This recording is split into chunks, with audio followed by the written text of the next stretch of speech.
Hello friends, मैं सीमा गुप्ता आज आप सभी के बीच समीक्षा अधिकारी सहायक समीक्षा अधिकारी प्रथम प्रश्न पत्र अर्थात सामान्य अध्ययन के अंतर्गत इतिहास में पूछी जाने वाले प्रश्नों को कैसे सही करें, किस प्रकार से तैयारी करें, अध्ययन सामग्री कौन सी हो और किस प्रकार से अध्ययन की रणनीति बनाई जाए, क्या हो टाइम टेबल, इन सभी पक्षों पे आज आप सभी के बीच यह डिस्कस करने वाली हूँ इस उद्देश्य के साथ कि यदि आप इन समस्त रणनीति को आप अपनाते हैं तो अवश्य ही फ्रेंड्स आप सभी सफल होते हैं। तो फ्रेंड्स आइए जानते हैं व्यवहार के माध्यम से, प्रैक्टिकल के माध्यम से अपने इस सब्जेक्ट की भरपूर तैयारी और अधिकतम प्रश्नों को सही करने की रणनीति।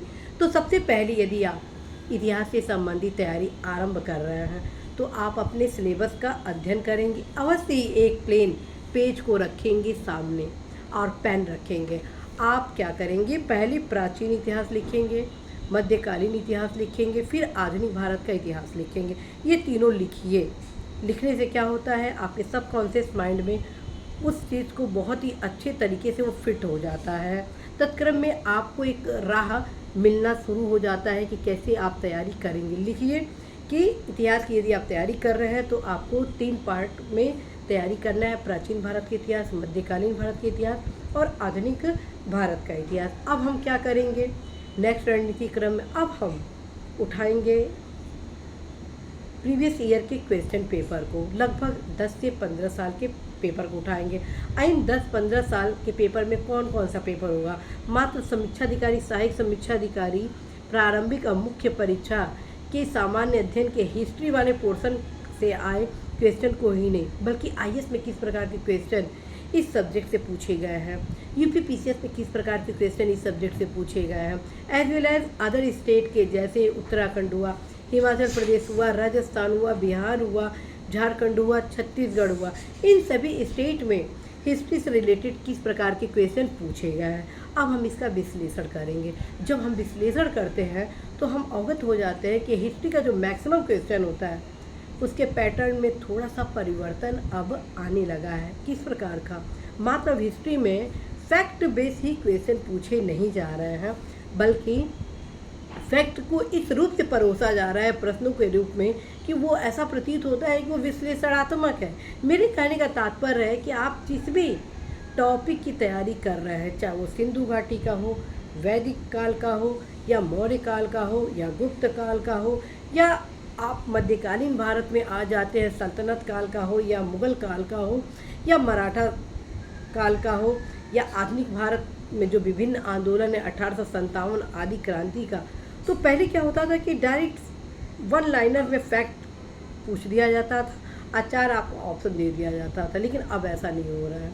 उसका कारण हिस्ट्री के जो कथन कारण के जो क्वेश्चन होते हैं वो फैक्ट बेस के आधार पे होते हैं, लेकिन जब आप उस पूरे चैप्टर को पढ़ लिए रहते हैं ढंग से, तब कहीं कॉन्सेप्ट आपका क्लियर होता है। उस कॉन्सेप्ट के एक की पॉइंट को कारण के रूप में पूछ दिया जाता है। यदि कथन फैक्ट से संबंधित है तो कारण आपका उससे विश्लेषणात्मक रूप से पुष्टिकरण के क्रम में पूछा जाता है। जब आपका कॉन्सेप्ट क्लियर रहता है तब कहीं इस प्रकार के कथन कारण वाले क्वेश्चन आप सॉल्व करते हैं। इसी प्रकार के जो मिलान वाले क्वेश्चन होते हैं उसमें 2-3 तो फैक्ट बेस के क्वेश्चन पूछ दिए जाते हैं, लेकिन अन्य जो क्वेश्चन घुमाकर पूछा जा रहा है वो कॉन्सेप्ट बेस के आधार पर नए नए क्वेश्चन को इराइज किया जा रहा है। तत्क्रम में आप देखेंगे कि तमाम नए क्वेश्चन भी इन सारे सब्जेक्ट से आपके एग्ज़ाम में पूछे जा रहे हैं। फ्रेंड्स, आप सभी को बताना है कि आप हमेशा तैयारी ऑथेंटिक बेस के आधार पे ही करें। देखिए कि किस क्वेश्चन का क्या पैटर्न है, किस प्रकार से क्वेश्चन के पैटर्न लगातार बदल रहे हैं। जब इन सभी चीज़ों को आप अपने दिमाग में रखे रहते हैं तब कहीं आप एक सही क्वेश्चन करने की दिशा में अग्रसित होते हैं। बहुत ज़्यादा कॉन्फिडेंट बिल्कुल ना होइएगा, क्योंकि कंपटीशन बहुत टफ है।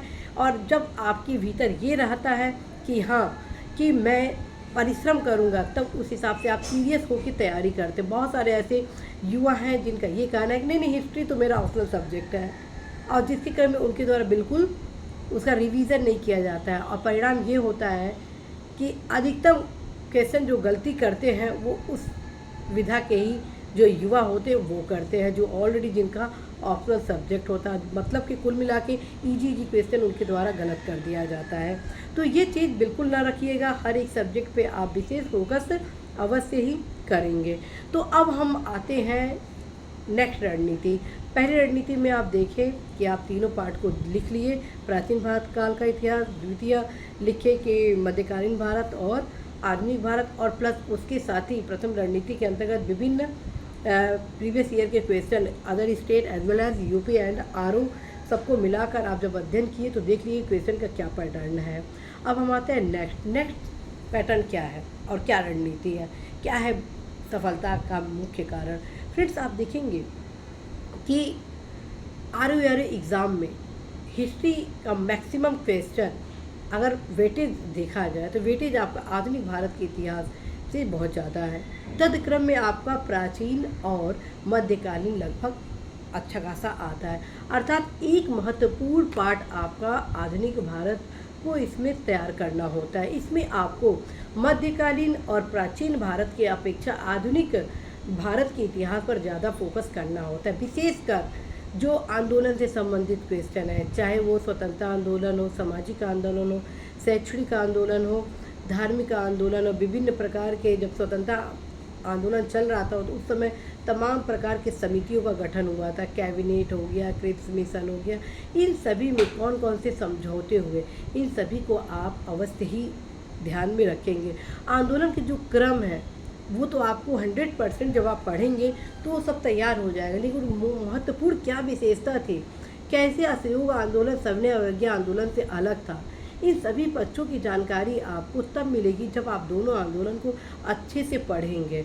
इसी प्रकार से फ्रेंड्स, किस प्रकार से 1857 की क्रांति स्वतंत्रता संग्राम के अन्य आंदोलन से भिन्न थी, इस प्रकार के भी क्वेश्चन अब लगातार आपके क्वेश्चन में विभिन्न रूपों में पूछे जा रहे हैं। इस प्रकार से फ्रेंड्स, आप न सिर्फ फैक्ट बेस को कंप्लीट करेंगे बल्कि विश्लेषणात्मक आयाम पर भी अवश्य ही फोकस करेंगे, और ये तब होगा जब आप ऑथेंटिक पुस्तक को पढ़ेंगे। आधुनिक भारत के लिए आप सभी को मैं अवश्य कहती हूँ कि स्वतंत्रता संग्राम से संबंधित आप बिपिन चंद्रा का जो किताब है उसको एक बार ज़रूर आप पढ़ लीजिए, जिसमें आपका कॉन्सेप्ट टोटली क्लियर हो जाएगा। फिर टाइम तो लगेगा, लेकिन एक सही दिशा में परिश्रम करते हैं तो सफलता भी सुनिश्चित हो जाती है। उसके बाद आप क्या करिए कि जो कुछ फैक्ट से आधारित पुस्तकें हैं, जैसे कि यूनिक का है वो भी अल्टीमेट है, यूथ का भी है, उससे भी आप फैक्ट का अच्छा खासा कलेक्शन कर सकते हैं। और प्रीवियस ईयर का क्वेश्चन तो मैं ऑलरेडी बता ही चुकी हूँ।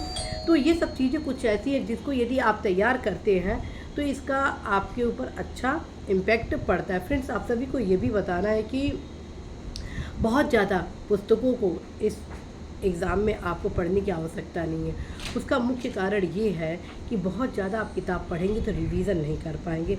और मैं हमेशा आप सभी को बोल चुकी हूँ कि आप सभी सबसे पहले पुस्तकों का चयन करें। जब आप पुस्तकों का चयन कर लेते हैं किस आधार पर कि क्या ये पुस्तक आपके लिए उपयोगी है कि नहीं है, तत्क्रम में आपका विश्वास बन जाता है और आप पढ़ाई जो करते हैं वो बहुत ही अच्छे तरीके से उस पुस्तक के साथ करते हैं। और हमें हमेशा कहती है पुस्तक आपका मित्र होना चाहिए। मित्र तब होता है जब मित्र पर विश्वास आपका हो, सही रूप से हो। बस एक हाथ से ही ताली नहीं बजती है। जब आप उससे प्रेम करेंगे तो वो भी आपको प्रत्युत्तर के रूप में आपको हर प्रकार का आंसर देगा, जिसके क्रम में क्वेश्चन जो आपके एग्ज़ाम में पूछे जाएंगे उसका सही उत्तर आप कर पाएंगे।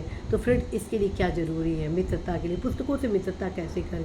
पुस्तकों से मित्रता करें उससे बार बार संबंध स्थापित करके। और संबंध कैसे बार बार आप स्थापित करेंगे, रिवीज़न करें फ्रेंड्स।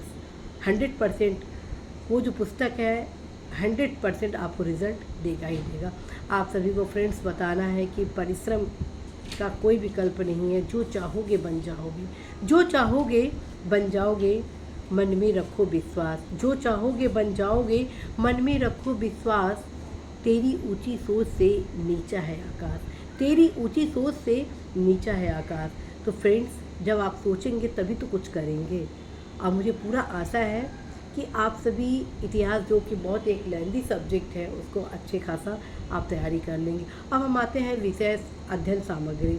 मैं ऑलरेडी आप सभी को बता चुकी हूँ, आधुनिक भारत के लिए आप सभी अवश्य ही बिपिन चंद्रा को पढ़िए ही पढ़िए। साथ ही साथ आप सभी NCERT को आप बेस बना सकते हैं। एनसीईआरटी पढ़ने का फ़ायदा ये होता है कि आपका कॉन्सेप्ट क्लियर हो जाता है, लेकिन फैक्ट भी क्वेश्चन इस एग्ज़ाम में पूछे जाते हैं। तो फैक्ट की तैयारी कैसे करें? तो फैक्ट के लिए हम सभी आप सबको यही सजेस्ट करते हैं कि आप या तो यूनिक का इतिहास पढ़ लीजिए, और नहीं तो यूथ का जो इतिहास आता है वो भी अल्टीमेट है। फ्रेंड्स, ये दोनों किताबें आपके लिए पर्याप्त है। तो फ्रेंड्स, आशा है, विश्वास है कि आप सभी अवश्य ही पढ़ाई पर फोकस करेंगे। और जाते जाते आप सभी को फिर से मैं कहूँगी कि प्रीवियस ईयर के क्वेश्चन को बार बार रिवाइज जरूर कर लीजिएगा, ताकि आप क्वेश्चन के पैटर्न से अवगत हो जाए, किस प्रकार से क्वेश्चन पूछे जा रहे हैं, इस चीज़ से भली भांति आप विज्ञ हो जाए। All the best friend.